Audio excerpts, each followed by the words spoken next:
Mira, Carla, què ha passat?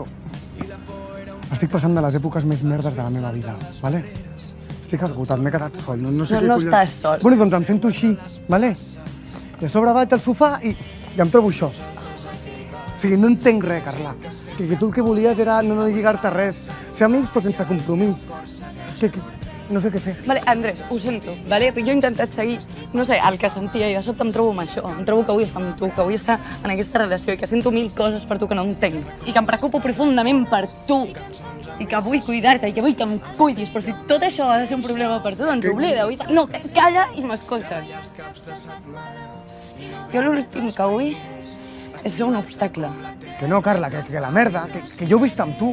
O sigui, ara mateix jo no m'imagino ni una setmana sense tu. Vale, llavors digue-ho! T'ho estic dient! Bueno, doncs torna-ho a dir! Que t'estimo moltíssim i vull estar amb tu, vale? Sigui aquí a Pecún o a Pocón. Pecún no és una ciutat! Bueno, m'és igual, vale? Sí, el que t'he dit aquest matí de viatge és veritat, vale? Però no m'imagino fer-ho sense tu. Vale. Pues yo igual. Pues ja està. Pues vale. Pues eso. Vale. Joder, pues vale. Vale. Que fa viure el cirerer. No em tornis a deixar al marge del que et passa, vale? Que gràcies, joder. No, Marta.